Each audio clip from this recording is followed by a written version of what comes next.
Bien, merci. Reprenons. All right, thank you. Let's start again Avec une table qui d'abord n'est pas ronde. with a table that is not only not round, but that is entirely male. There is some sort of gender segregation between these round tables, as one would say. This one is not a mixed gender, but it does concern a series of questions. The reconstruction, restitution, and a display. With 4 committed specialists, and for some of them it has been a long time. I will introduce them not alphabetically, but by order of speech. Winfried Brenne, who's an architect in Berlin and who's done some beautiful restorations of modernist works. I have in mind his work on the island of Bauhaus, that I visited with him a few years ago, which is possibly the best example of Bauhaus architecture. He is currently working on restoring some of the buildings of the modernist movement in Tel Aviv and is extremely skilled for technique, colors, and an exemplary methodology, which explains why we invited him here today to speak about his ongoing works that are happening al fresco, so to speak. The other 3 speakers have experience that is more interior, which is to say inside of buildings. We have Arthur Rüegg, who is a historian, an incredible historian of the modernist movement, furniture of Le Corbusier, of Pierre Jeanneret and Charlotte Perriand, and he is, of course, an expert on Charlotte Perriand. Arthur, for many years, has dedicated himself to restoring interiors in many exhibitions. For example, he did some things for Bruno Reichling and for myself during the centennial of Le Corbusier at Centre Pompidou.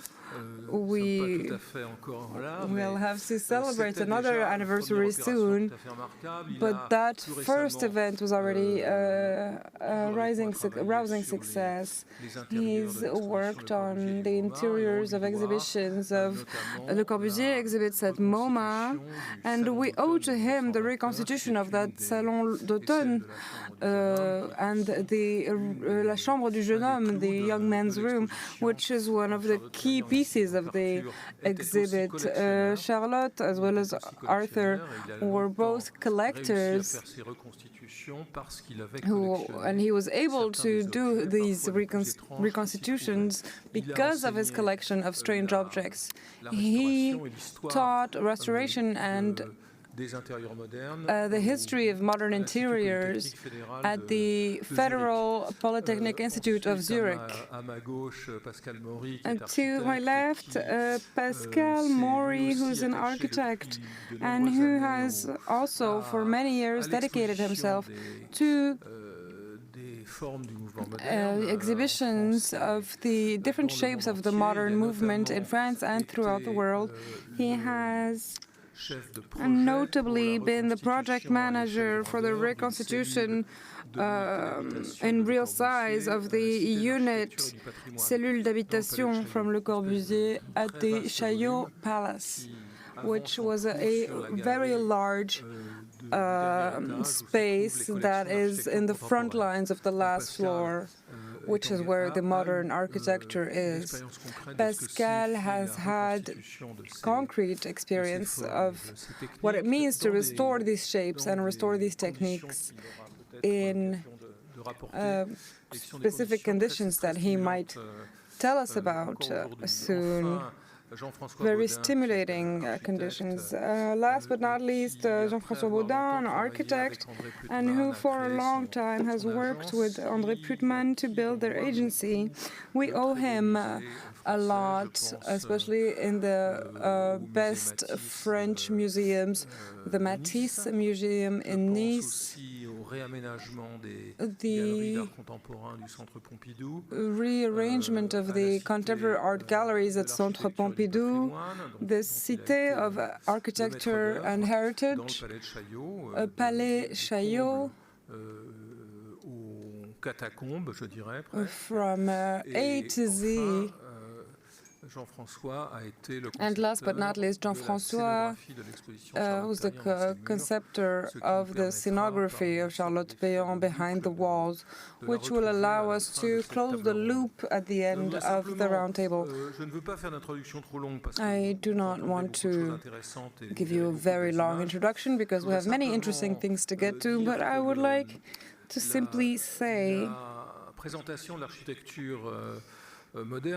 the presentation of modern architecture can be the same as that of any period's architecture. In the space of a museum or an exhibition, there have always been two methods that we can see in this exhibit. First, the creation of real-size objects or replicas, and the second one is models, 3D models at a reduced scale. So these two methods are always facing off, and they have been for a long time. The methods of the replica was widely present in the Musée de la Sculpture Comparée, which means comparative sculpture. And the idea of a replica is also present in the buildings of the modern movement, and the Pavillon de l'Esprit Nouveau in Bologna comes to mind, which dates back to the 1980s. And so there are attempts to make a replica or a temporary replica, like the Rosa Luxemburg monument in Berlin. So imitation, reproduction, replica, copies, there are many terms that are very numerous and flexible, but this is not a conference about semantics. We can explore that at another time.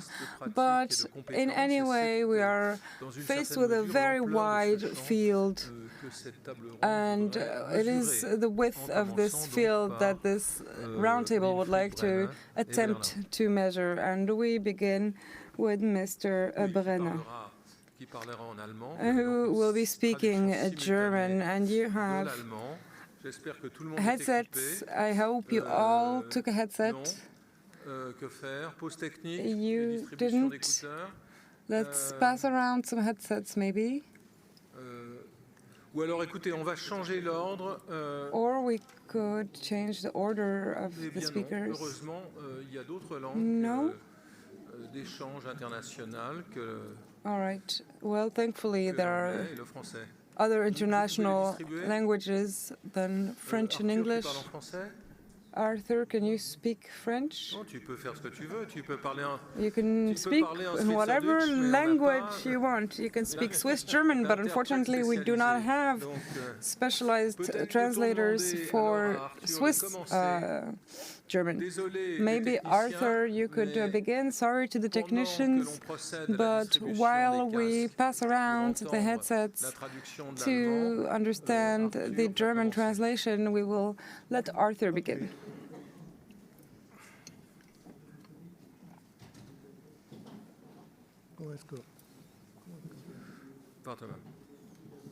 Donc, peut-on avoir les images d'Arthur? So can we have the images for Arthur?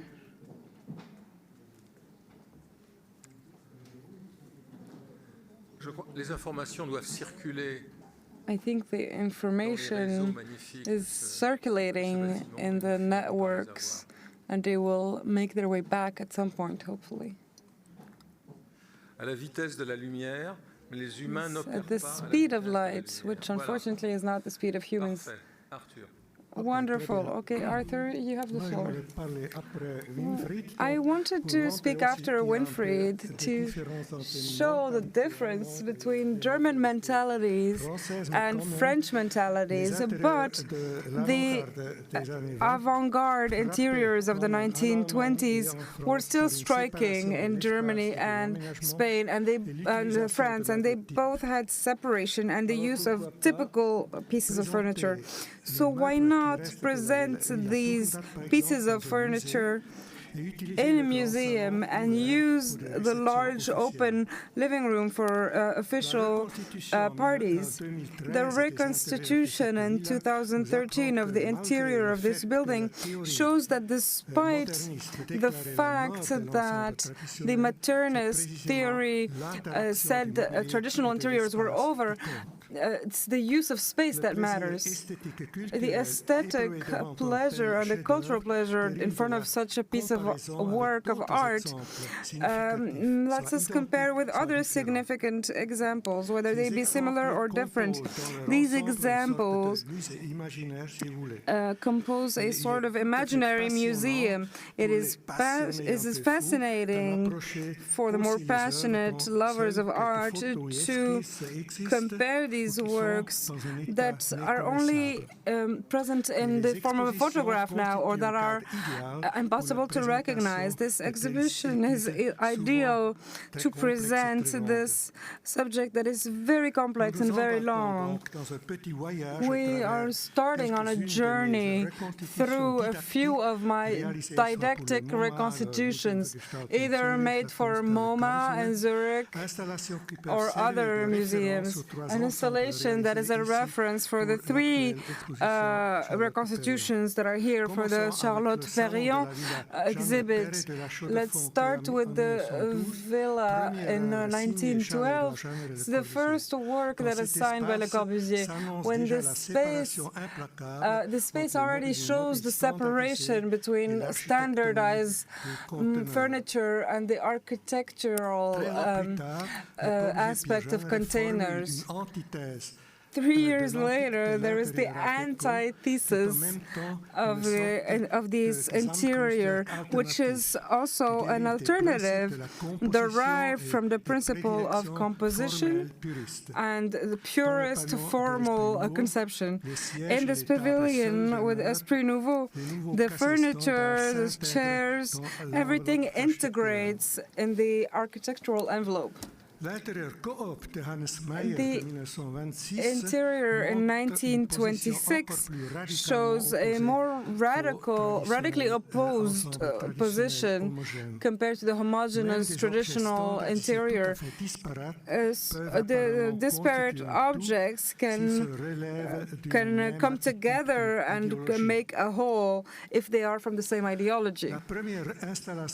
The first installation for this exhibition at Fondation Louis Vuitton shows the transition of Madame Perriand from the traditionalist world of Art Deco, which taught her, to this avant-garde and modernist movement.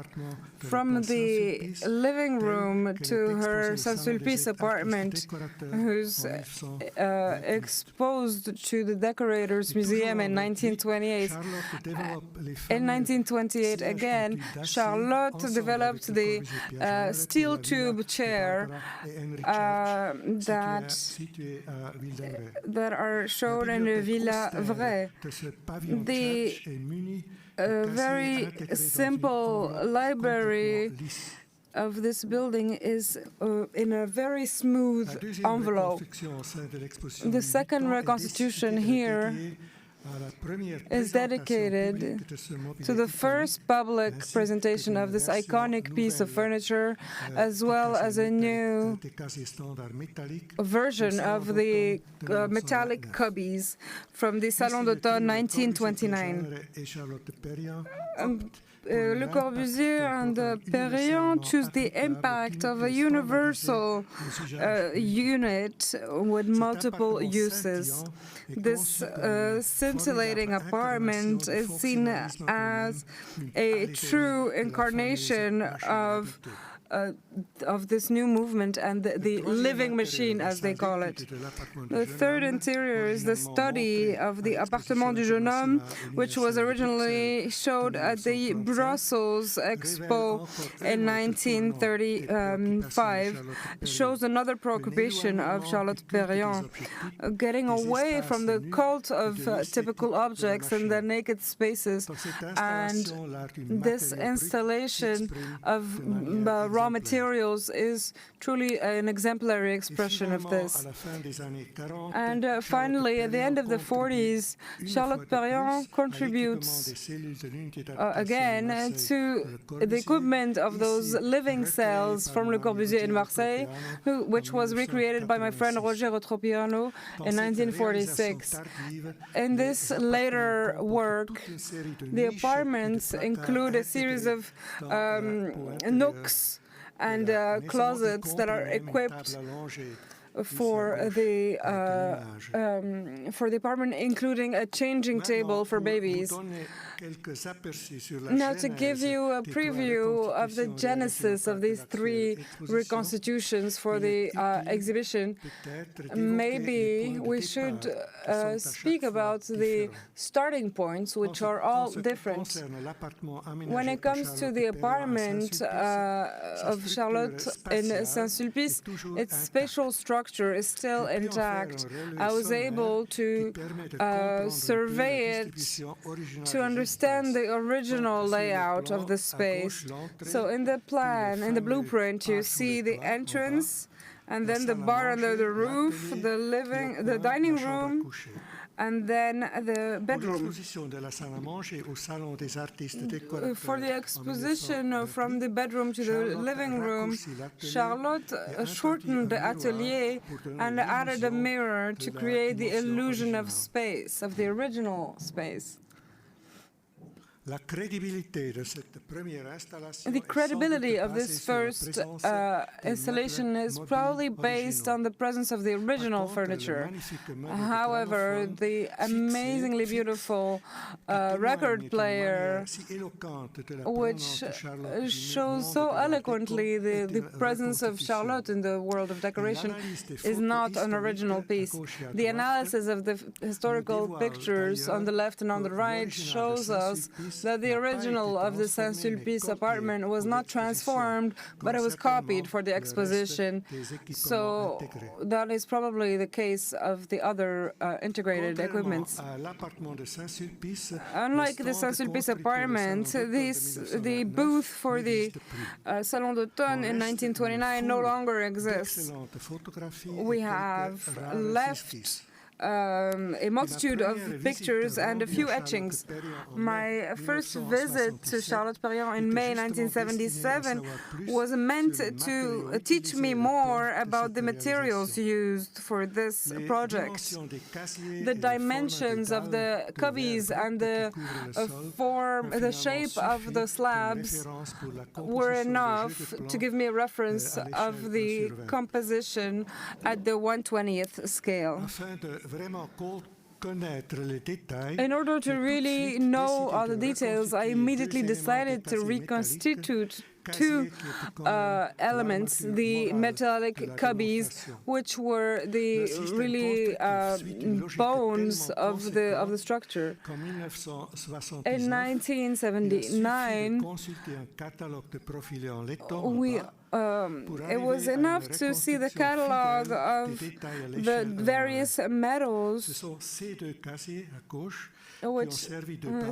these two cubbies on the left were the base to build these metallic containers in a specialized Milan factory on the right.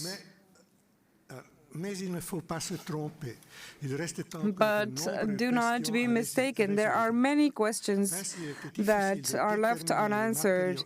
It is easy to determine the materials used for the structure of the cubbies.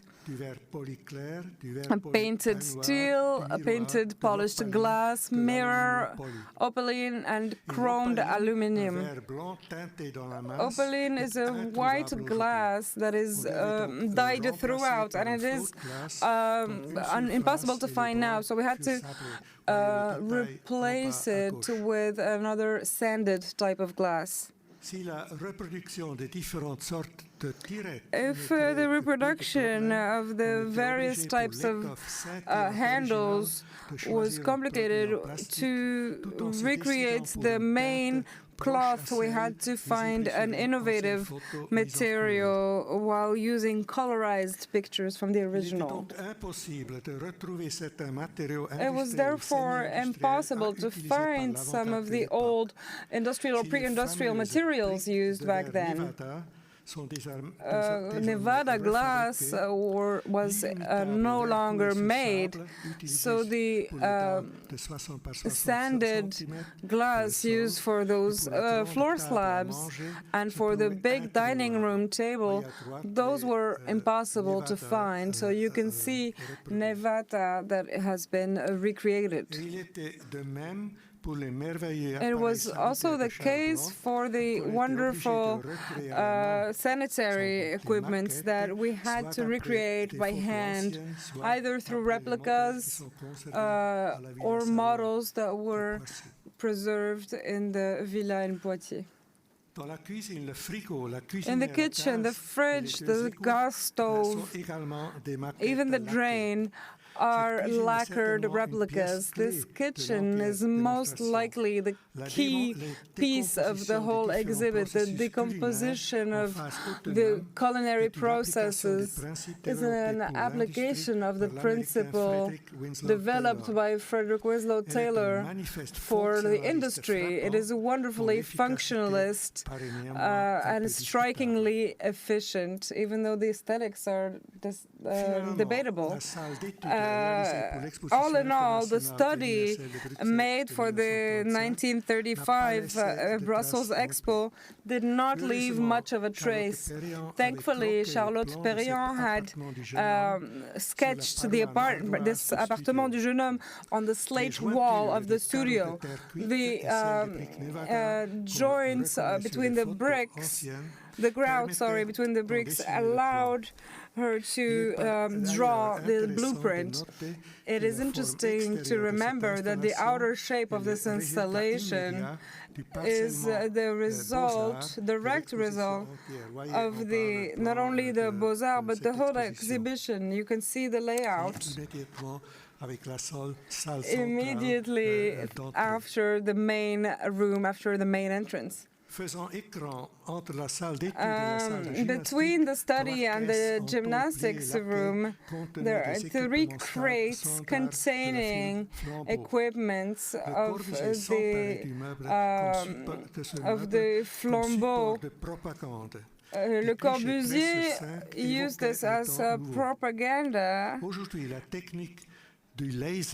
And today, with laser technology, we're able to reproduce these slabs that were engraved, and we can recreate it in all its original glory.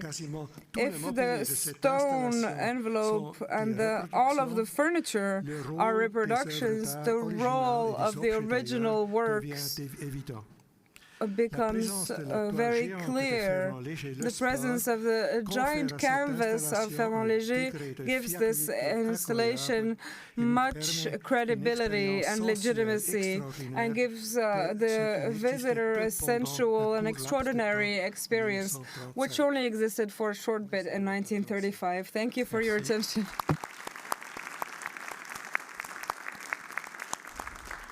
Merci. Thank you very much, Arthur, for this journal. I wanted to say that all of the interiors Arthur told you about in a very accurate manner. All of those interiors tend to be transient, but there are two you can see today, either the one in Rüegg Cap Martin, whose restoration will be finished next spring. Arthur has worked on the bathroom, which is an exceptional jewel because of the interaction between electricity, plumbing, etc. So do not hesitate to go and see that in Rüegg. The other magnificent intervention is the restoration of the pavilion, Le Corbusier Pavilion in Zurich, where Arthur has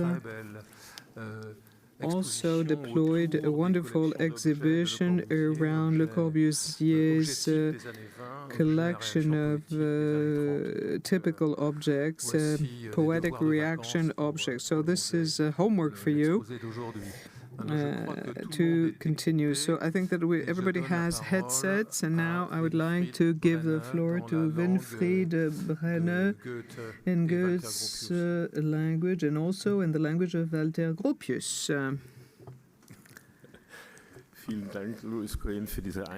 Thank you very much for this introduction. I'm very happy to be able to present to you something that was restored in Dessau. I'm talking about a master's home, master's house, to really testify about modern architecture.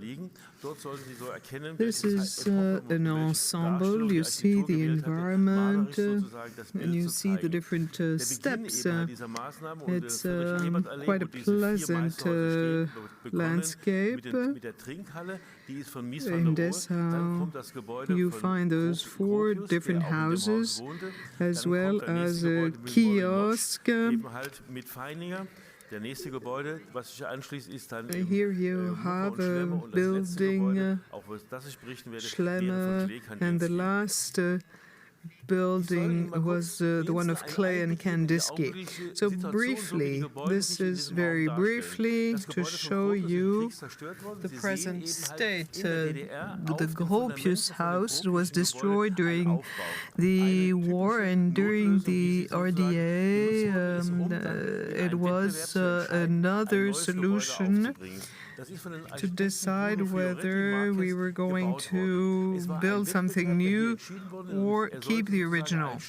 It was a competition that was to show the imperfection of the architecture. You see the buildings built by Gropius. The other buildings were built by Marquez. Then you have the Schlemmer and Kandinsky building. You see the different steps used to plan those buildings in a modular fashion. It was the approach which is still present at the time. In fact, color was part and parcel of the architecture. The first step, it's also what we call Muche Schlemmer's building. Here you see the plan, the layout, the approach we use to plan restoration. You see the building, which is in fact a listed building. You had to know how the buildings were at the time. You see here the different steps. During the Third Reich, they were changed. We wanted to remove all specific elements of the Bauhaus that was degraded to serve as housing for the people of the cities. After reunification, we were in fact looking for the traces of the past. We were trying to understand what had happened over the different steps of history. We created those models showing the different changes those buildings have undergone. Here you see building, the Nazi period, and 1998.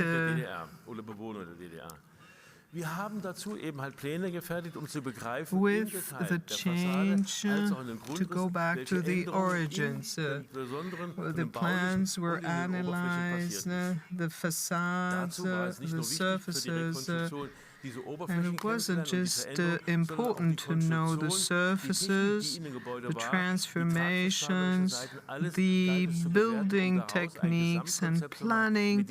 You had to take all this into account to create a total concept and allow for renovation. You had to reopen all of the major windows, the windows of origin. We had to use the same materials also to find the traces of the past. To tell you about building techniques, you see on the right-hand side the situation in 2001. At the time, we used this studio as a habitat. In 2002, we found Mucher's studio. Sometimes, because of the changes, it was impossible to see the forms of origin. Here you see the bathroom. We have reconstructed the bathroom of origin, the original bathroom. What was important was the surfaces, the colors in those complex buildings. It was necessary to see the different steps. Thanks to the stratigraphy, it was possible to find the traces of the past. Mucher, for example, had color.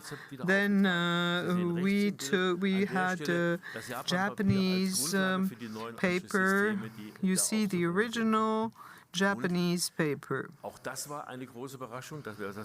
This is still Mucher's house. We've had a number of surprises.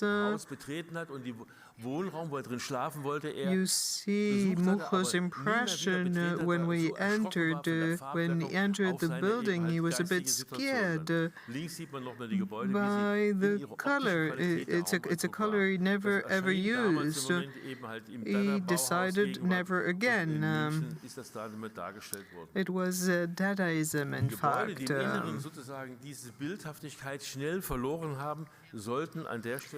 As for the buildings, they lost the color code very quickly, and what we've tried to do is to create an authentic style, both for architecture and the materials.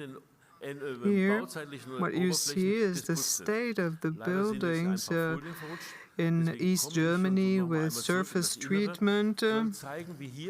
Now, if I go back to inside layout,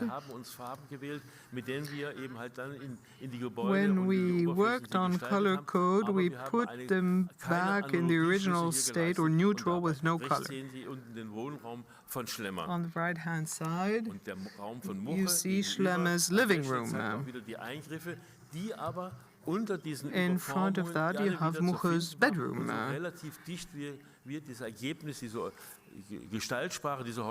All of these shapes, original shapes and forms were found that were very rich in their expression. It was necessary to be sure that under those different layers of boredom, if I may use that expression, you would find the surfaces of the 1920s. There were very strong degradations. We restored everything. We painted everything again. Therefore, we were able to repair all damage due to the Nazi and to the damage due to the government of East Germany. Everything was really revivified. All this showed that here you really have a view of the total work of art.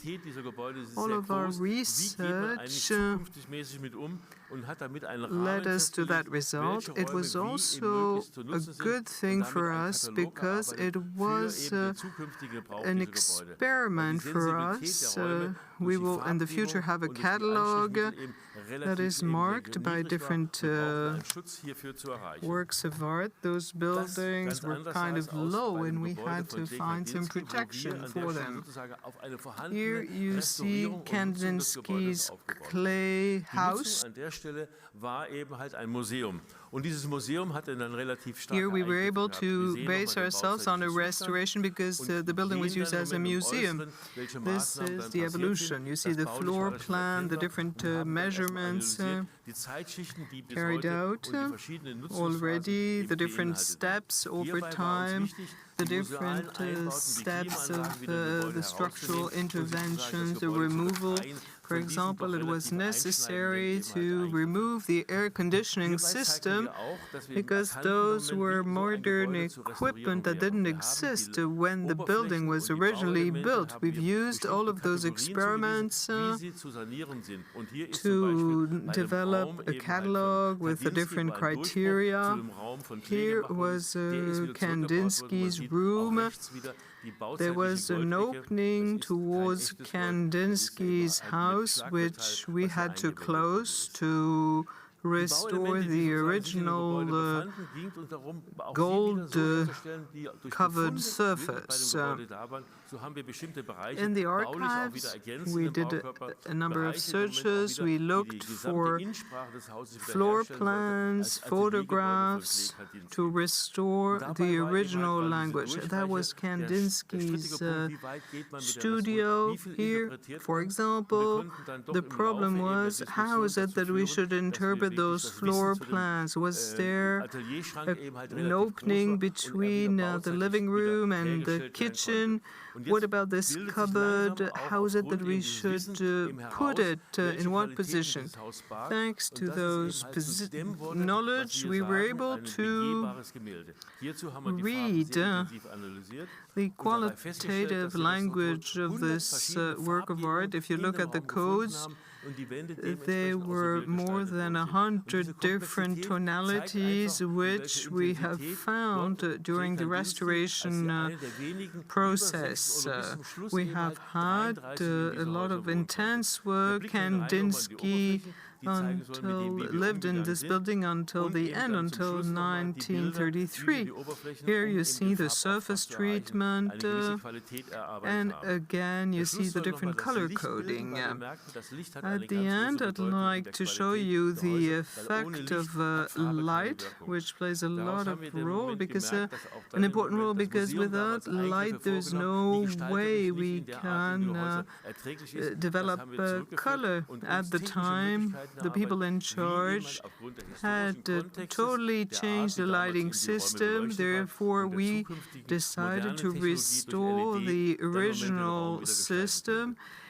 Thanks to the LED technology, here you have other photographs, a painting, a very expressive painting the different parts of the clay houses. That was the living room. And here you see the color that is very expressive. Recht vielen Dank, es war spannend. Jetzt ein paar Fragen vielleicht. Je pense qu'il Well, do we have time for questions? We're going to have a discussion after those two interventions that relate to the same element at a different scale. Winfried Brenne works with complete buildings. We have two examples. On the one hand, you have the qualification of the detective, the researcher who has to find the solutions, detect them based on the surfaces, based on the sketches you have to understand, and technical knowledge without which those reconstitutions wouldn't only be mock-ups, which they're not. So any questions for our first two speakers?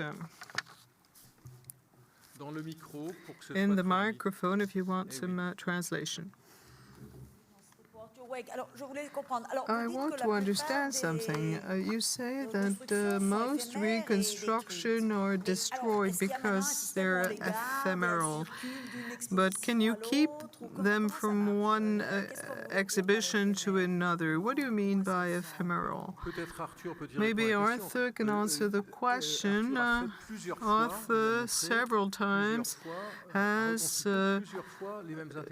shown the same interiors several times, from ground zero every time.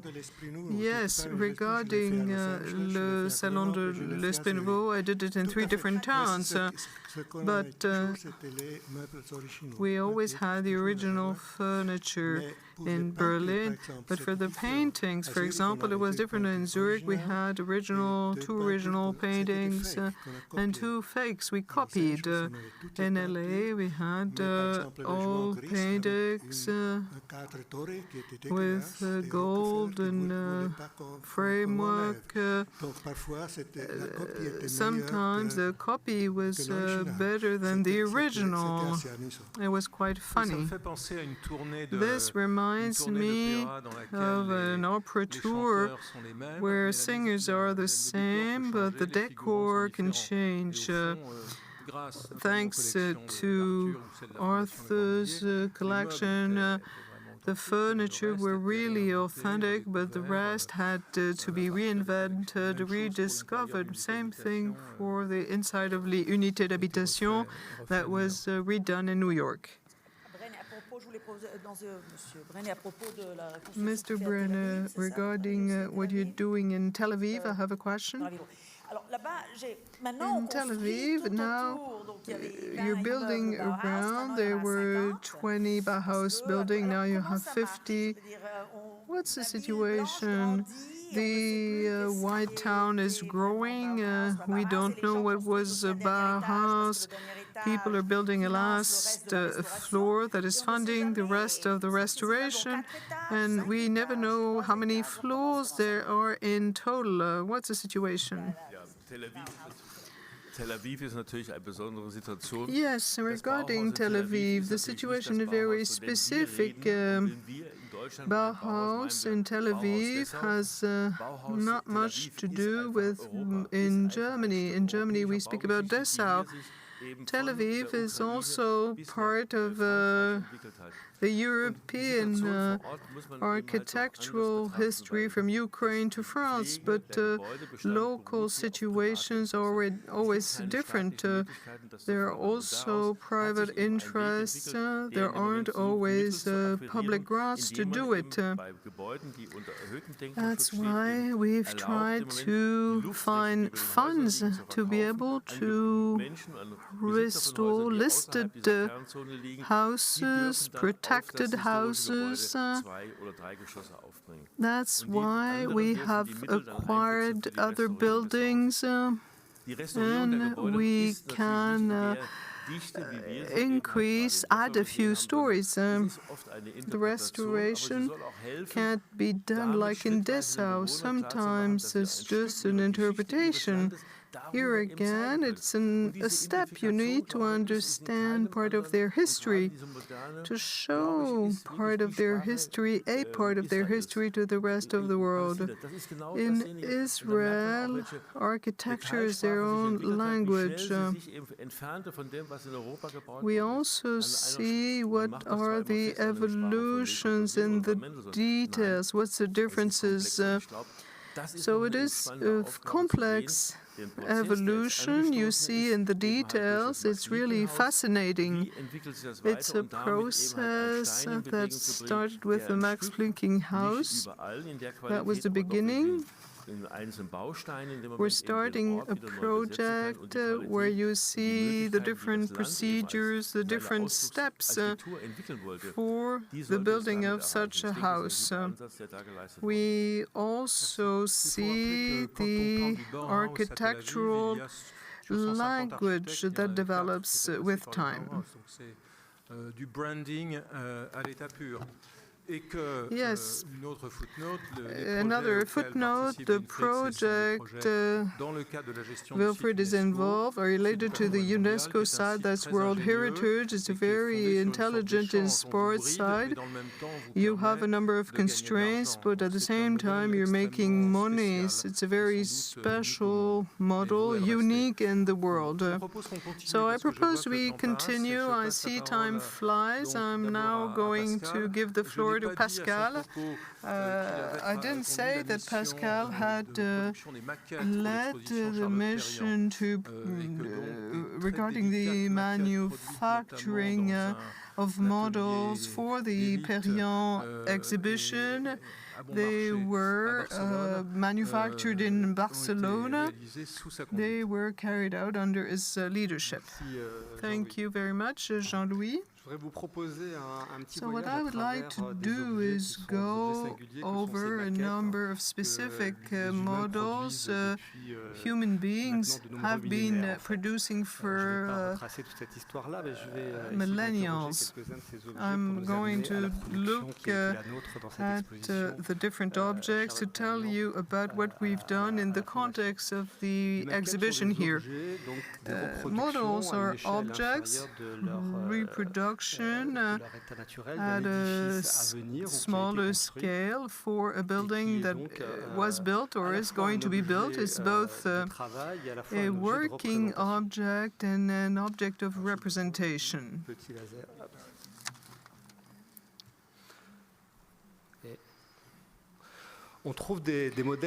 You find models in terracotta in the early times. You find them in Asia, in Africa, in Egypt, in South America. The first object found are not objects manufactured by architects. They're objects of cult. They're supposed to accompany the dead in their future destination. That's why they were found in Egyptian tombs or in some tombs in Asia. The first models that are really working objects, where you use the object to develop the project, date back to the 2nd century, as identified by archaeologists in the Becker Plain. This is where the first model, which is now in the Beirut Museum, is, and that's how you can analyze a temple project in the room forbidden to laymen. That model was used to study the structure. It's one of the first models model that was not just a representation object, but also a working object. In the Middle Ages, the mock-up, the model disappears as a working object. The people in charge of building cathedrals no longer use them. They're just used to signify who were the donors. Even in Armenia, where you have many models of churches or elements in the monastery, it wasn't possible to prove that those stone objects have been project objects to build the buildings. À la Renaissance que l'objet maquette tel qu'on le connaît aujourd'hui et tel qu'il est pratiqué apparaît. Ce sont nos amis italiens qui, pendant la Renaissance, réalisent de nombreuses maquettes en bois dont quelques-unes nous sont encore parvenues et qui permettent de mettre au point le projet et de le faire durer dans le temps, puisque l'élaboration to really pinpoint the project, because building these buildings was not a matter of a few years like now. It used to take a long time, 10, 20 years, maybe a century. So the model was a way of transmitting not only the design, but the intentions of the creator or the designer for the future generations. This is the fruit of very hard work at usually very large scales, and that go into a lot of detail. Much more so than you would expect from that time. Making the dome of the Cathedral of Florence is a very good example of this. Many models of it exist, and they allow us to observe and to study the different versions that were imagined for the conception and the crowning. France is a little bit behind on model production. There are very few wooden models from the Renaissance in France. However, we have the specificity of having a few paper models that only we have, which are truly models coming from the mastery of the creator and architect, and truly shows the incredible talent that they had even in the 15th century. And so these are paper models with faces that unfold and refold and make volumes. There are only 4 left in existence today in France. These are very rare artifacts that are made of very fragile materials, of course, and it allowed the architect to come and present his project and convince the commissioner, the person commissioning it, that the work is good and relevant to the proposal. Les siècles qui suivent sont des siècles de redites des maquettes telles qu'on les a vues à partir de la Renaissance. The models were reimagined, re-edited. Des nouveaux phénomènes se produisent. At the 18th century, a new phenomenon appears, aside from the surface plan with the topical descriptions, a project made for projects, but also it was also made to impress people who might have had any ideas about attacking France. It was a deterrent. They were kept in secret places, and Louis XIV only showed these objects to a very select number of people, because the defense systems were very complex and they were all laid out on these models, and the entire point was to deter attacks. but that's another topic. So in the 19th century, the model is made in architectural agencies, but it also acquires a new status with museums and the Trocadero Palace, with these state collections of models, with the objective of transmitting to the widest audience possible the knowledge of this field. So these are models, reproductions at the one-to-one scale, and other collections that are published. Anatole de Baudot, for example, who at the 33rd, 33e, made a series of fragments of monuments to educate architects during the training for the recent historical monuments, but also to try to understand buildings on which we have no other documents aside from the model. So the model was a document to really learn about the building systems implemented at the time. For example, for the Mont Saint-Michel, the model was made for a restoration phase launched in 1980, and the aim was to try to understand through visible traces the way the stones were assembled and fit together in some of the parts of the building. The experimental model or working model is another side of this tool. It is really a favorite of many architects, but not all. Some of them use it intensively. Jean Prouvé, dans ses ateliers, avait un atelier de maquette pour réaliser des maquettes à l'échelle réduite de l'ensemble an atelier to make models, reduced-scale models of all the ongoing works, and he said about the model, it is not only an object to have an idea of what it will be, but it's also an object on which you can already start working on the resistance of materials, the ability of these materials to fit together and assemble. So it's not only a representation to convince the person commissioning the building, but it is a legitimate tool at the same, in the same way as a sketching or a drawing. So the model allows to manage complexity. Here you have an example of a beam made with sections that are very similar to reality.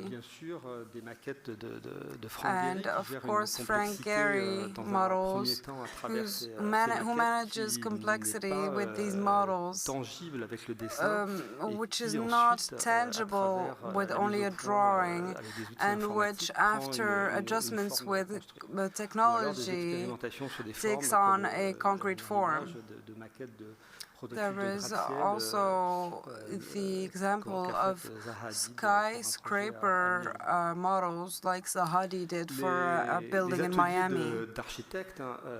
The architecture workshops have been or are production sites for these objects. Le Corbusier used the models more as a communication tool rather than a working tool, with a few notable exceptions. We will not have much time to go into the detail. At the workshop, Charlotte Perriand also did a lot of work with models, even though very few of those models survived, unfortunately. And Frank Gehry, once again, model work took a larger-than-life role, larger than before. Models are a tool for representation, for work, but also for communication, and that is the case throughout time. And this sculpture is a donor of the church who is represented with the Rüegg Chapel. In the other photo, this is not a working photo, it's a communication document,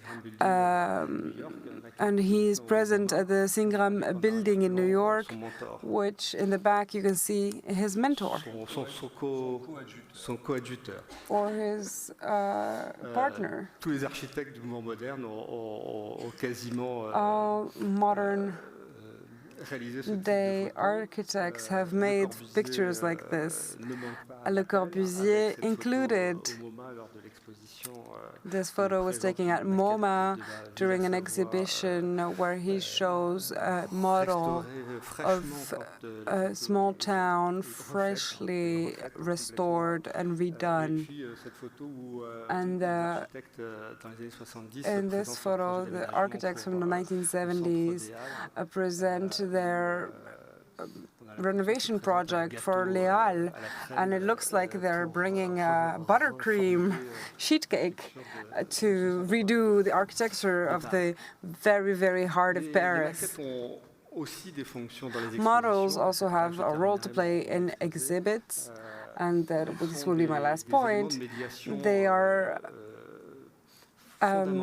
items of mediation that are really crucial in architecture today because they allow us a quick and easy comprehension of an object that can be very complex, which is the case for a building.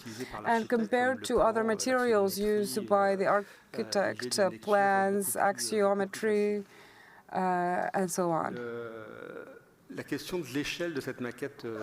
question of the scale of a model comes up when it comes time to present it to the public. At the scale of 1:1, it is, I have done it in the base, reconstituting the apartment of the Cité Radieuse in Marseille. It weighs 80 tons.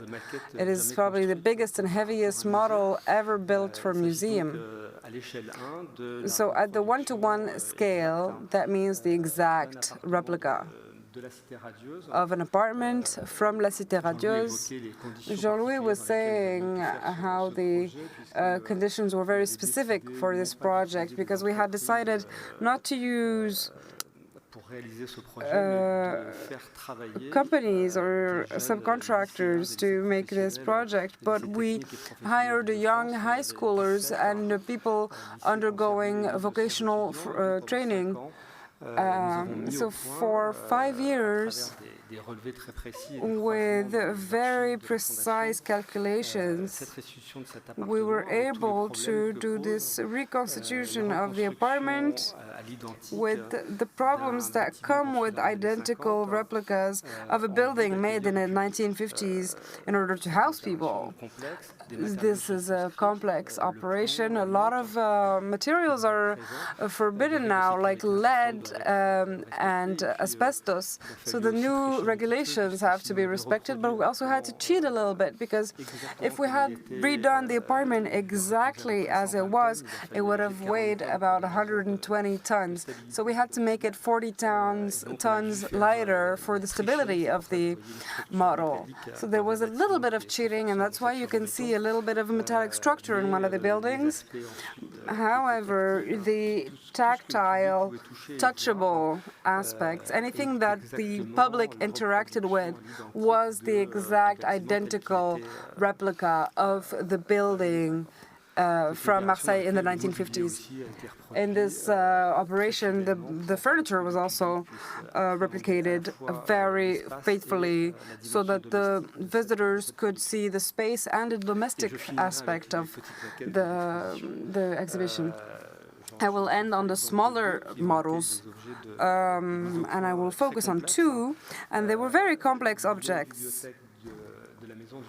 The bookshelves of the Maison du Mexique, House of Mexico, the implementation of a piece of furniture that already exists. Well, what is the point, you might ask? Especially if the object still exists. Well, you have to think with the different strategies, because the objective with the curators of this project was to show diversity in one glance. The polychromic quality of the models that were in the House of Mexico. So more than a plan, the model, something concrete that showed you three sides, it allowed the public to understand better with an identical serial number the polychromic work done by Charlotte Perriand on this project, and it gave variety, intelligence to create different spaces in these rooms. The other case was the question of how to present this wonderful work on the Station des Arcs, 1600 and 1800. This is where it was more of a topical model. So this took hundreds of hours of work, 22 billion, I think, to really show how fine Charlotte's work was.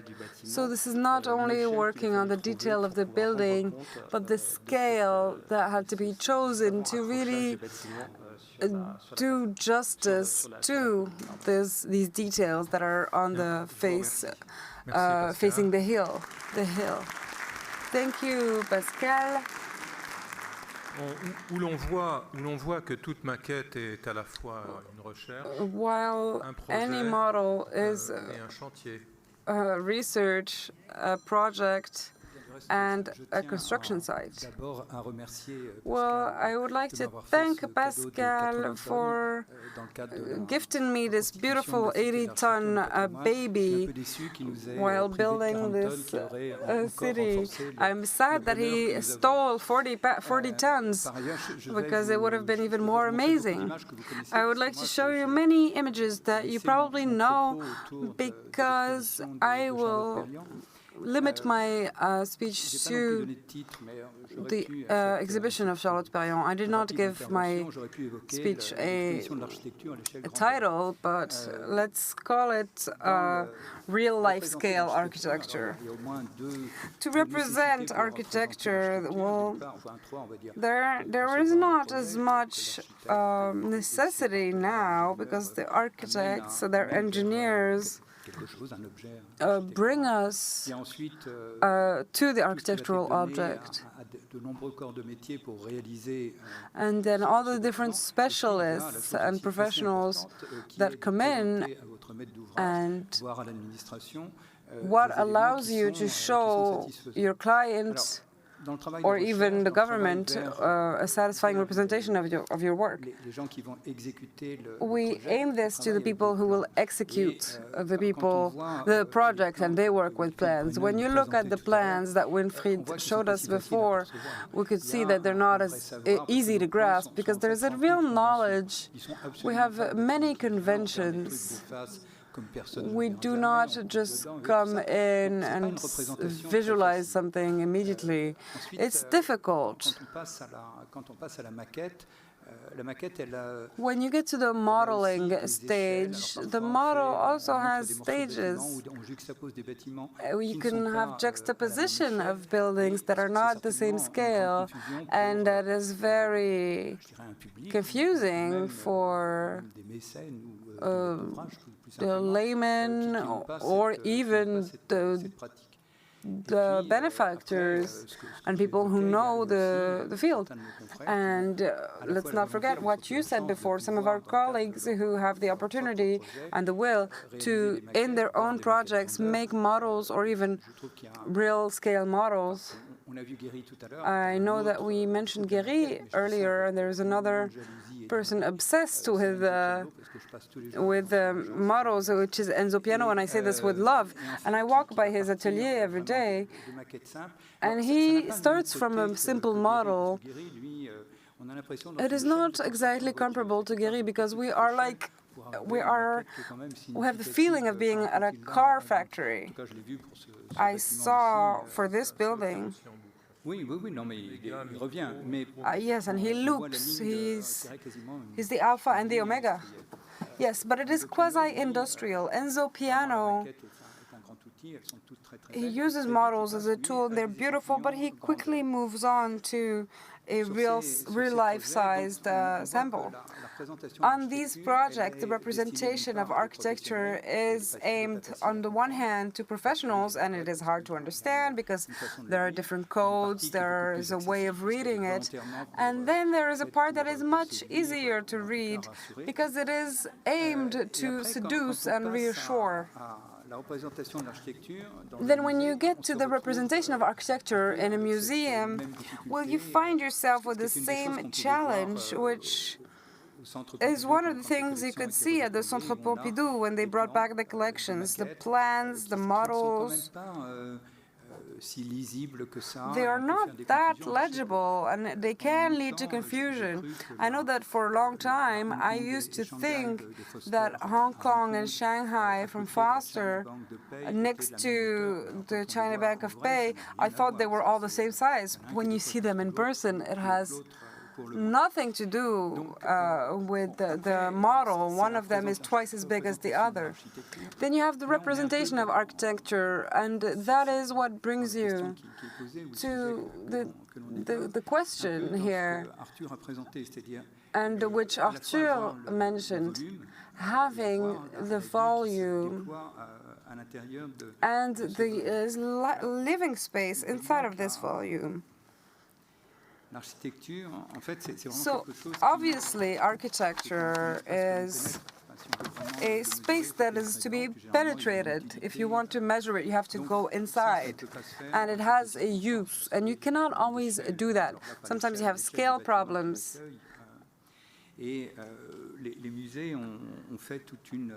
And museums have made a lot of progress, starting in the 18th century in England, mid-19th century in France. And I think that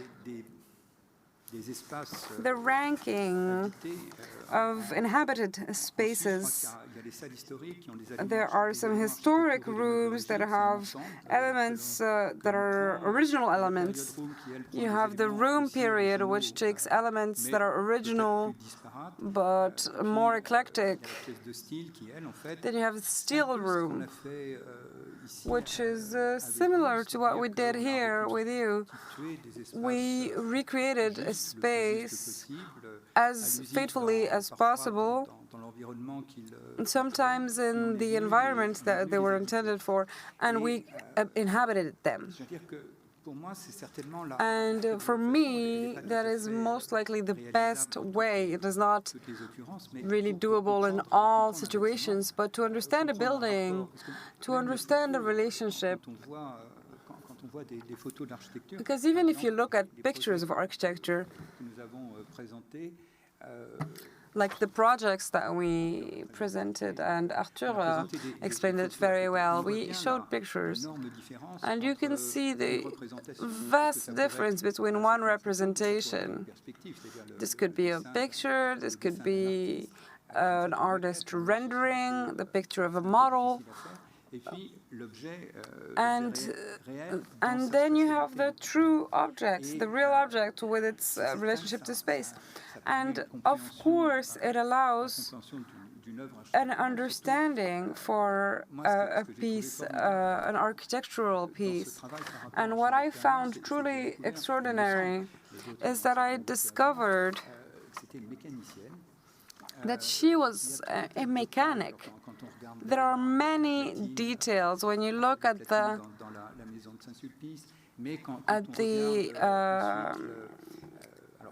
discs in the House of Saint-Sulpice, the workshop, when you look at the tube coming down with a tap that looks almost like a surgical laboratory tap.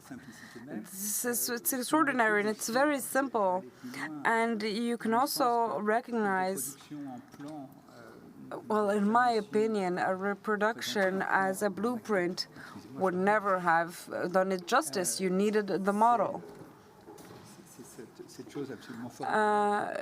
That is the extraordinary thing about this. A model can never represent all of this, even though this is a model of the project. if I'm not mistaken. And we have access to all the thoughts and the details and the attention, the rationality,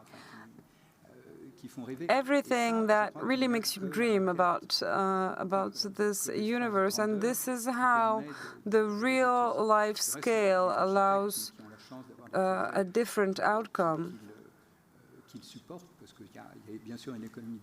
And there's, of course, also a whole economy behind the models, and when necessary, architects do not hesitate to commission these models, and they've allowed us to confirm hypotheses and other very helpful things that we cannot achieve with the computer rendering of the model.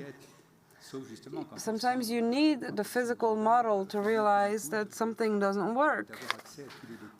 And you have access to all the details and be almost completely certain that there will be no problems downstream.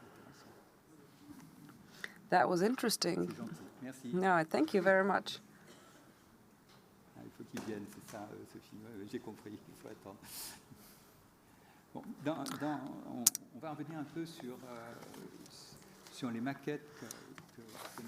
Let's get back to the models that Pascal was showing before. This is pretty interesting. You can see the object on the right and the model on the left. And you can see that the model could not possibly be at the same scale as the object. And the big advantage is that you can explore all the potential issues by manipulating, stocking, and organizing. And you can see here that there is suddenly a perspective that you cannot have with the model, even though it is perfectly executed, but it is a different perception.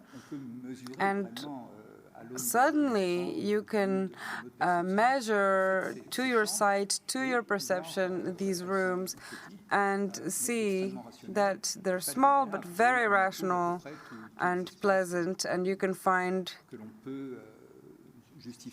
every type of space that you might reasonably need.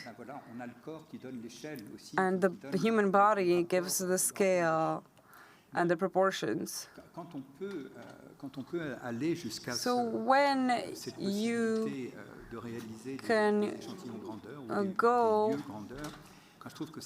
all the way to a real life scale model, it is a wonderful tool for understanding for the layman, but also for the professionals who conceived it, because they can see the possible mistakes, mostly those due to a computer that was supposed to make a real life scale. So that's it for me. Thank you. Merci. Oui, je crois, pour peut-être de façon artificieuse de rapprocher les deux. To try to le travail Frankenstein both speeches together. The model is also very, very useful, and I will speak about the example of the villa that we spoke about before. There was a reconstitution for a movie a few years ago, and they made real-life scale models that allowed them to circumvent the problem. Now, in this situation, it was a bit devious because it relied on mistakes to make the next project better. But that is, of course, not always the case. A few questions before we give the floor to the next panel.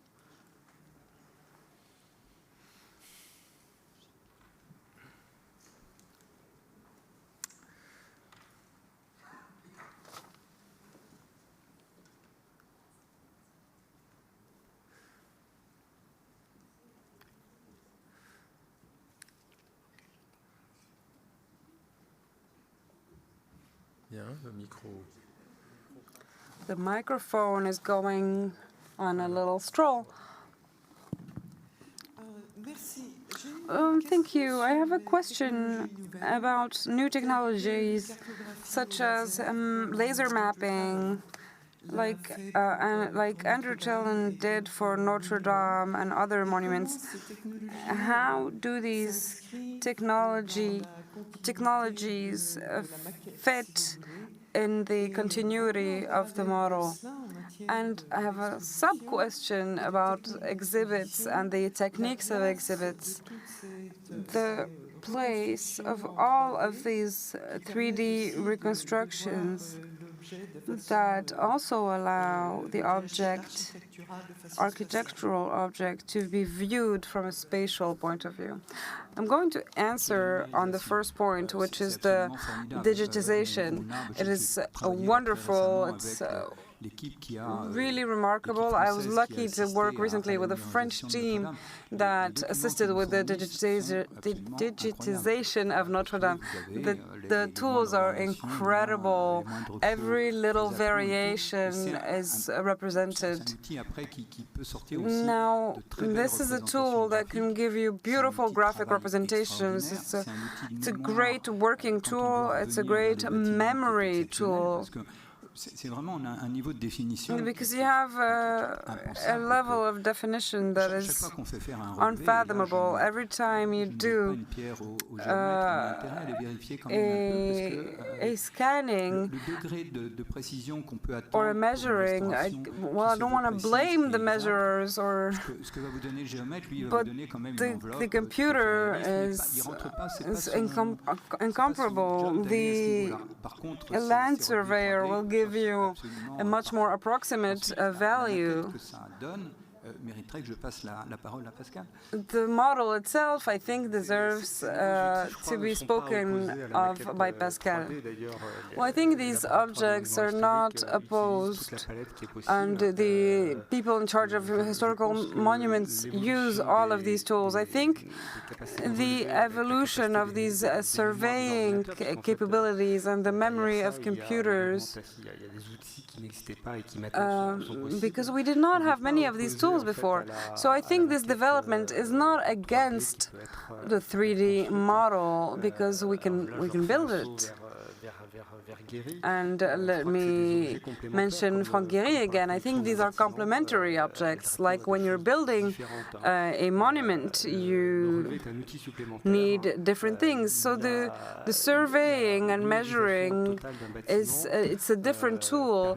Digitizing a building allows you to understand many things, but it doesn't necessarily give you all of the answers that a 3D built model might bring you.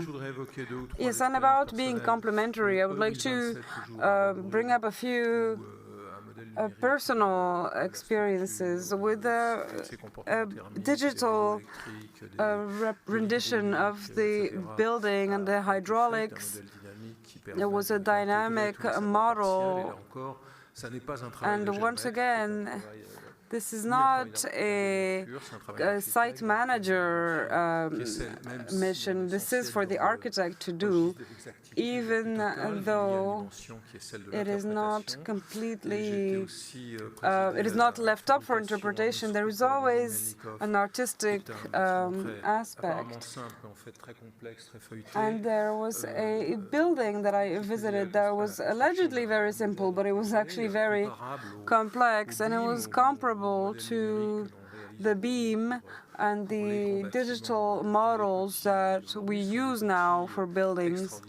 These are amazing tools. The stratification of interventions really give a more conventional representation. To make a model today, you make a digital model, then you cut the cardboard or plastic or wood and so on, or you print it with a 3D printer. So the transition, the digital transformation makes it, brings in more pressure and really makes you want to represent your work in as many ways as possible and survive the digital age. Yes, when I did my first reconstructions, oftentimes I've had to redraw the floor plan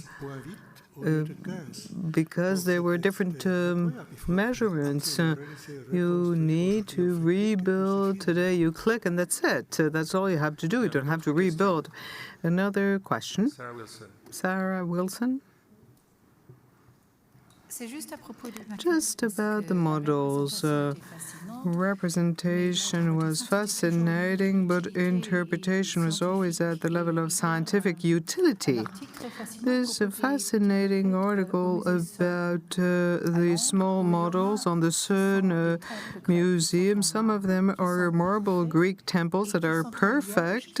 Some are in cork and in ruins. And all of them was collected about Greece. All of this history of the past, the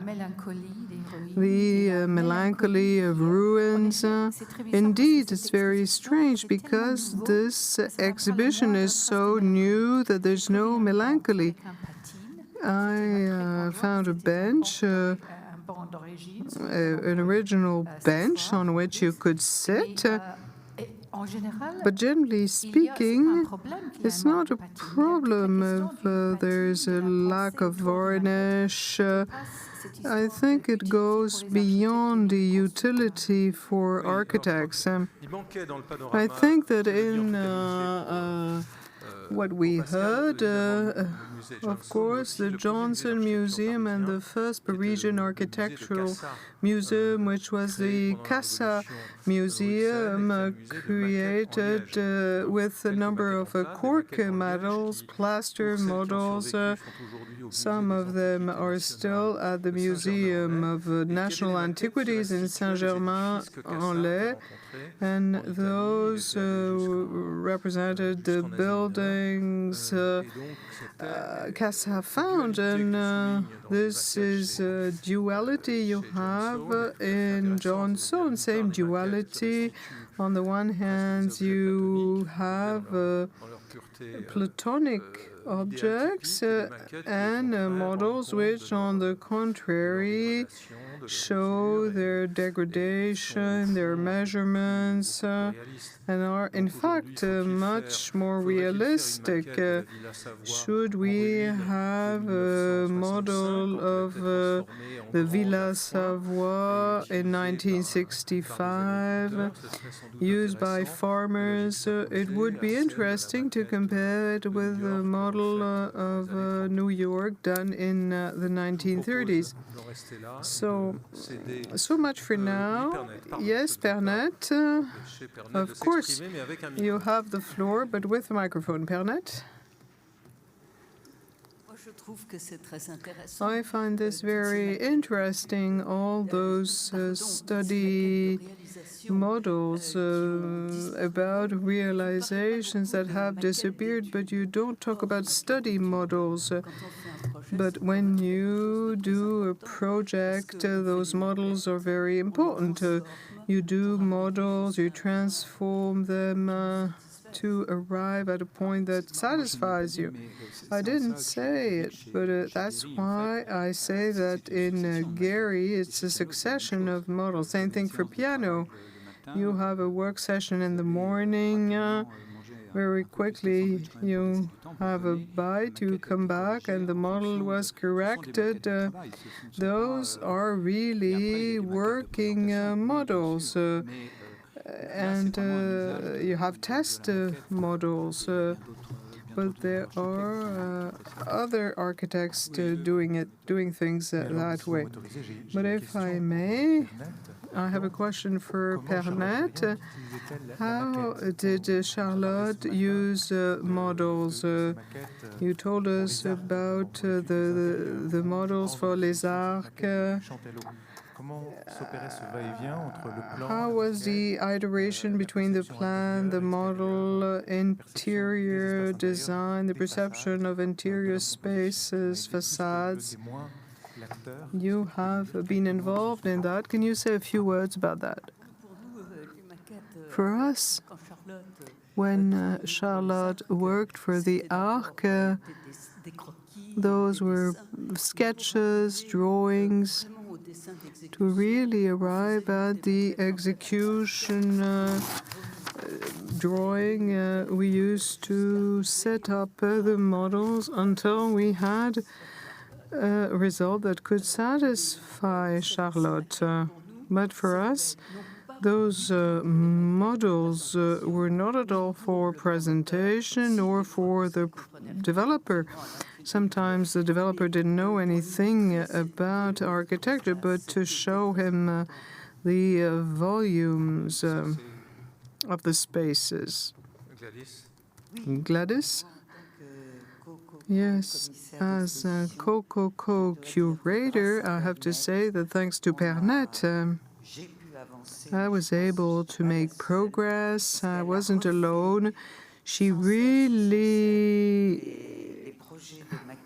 redid the models of the different rooms. It was really possible for us to visualize on paper. Sometimes you don't realize of the connection between the paintings, and Perrand was essential in this exhibition. So that is the transmission of Rue Lascaz for the heritage of Rue Lascaz.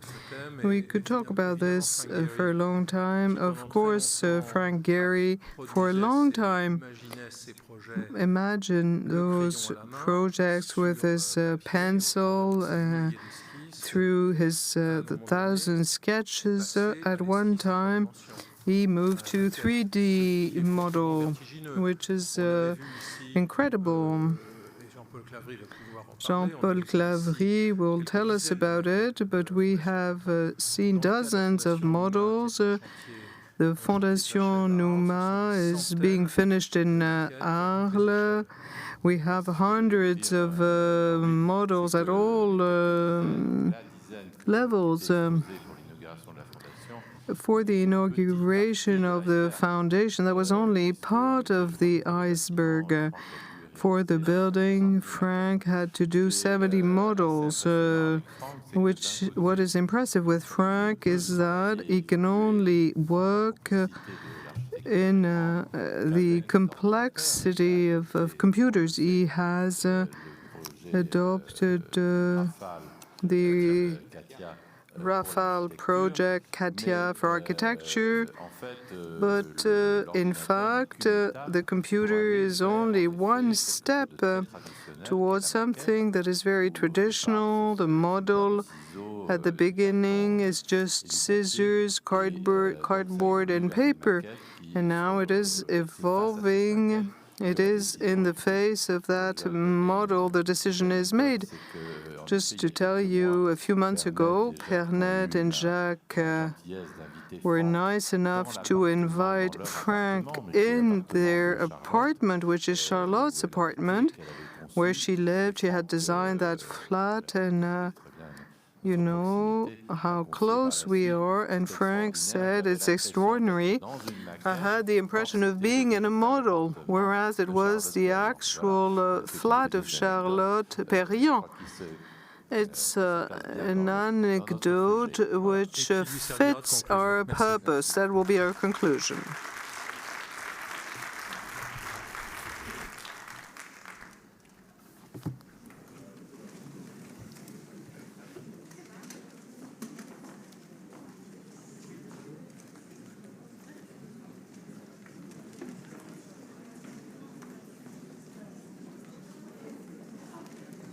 Je vous invite à une pause d'une dizaine de minutes et nous reprendrons la prochaine table ronde.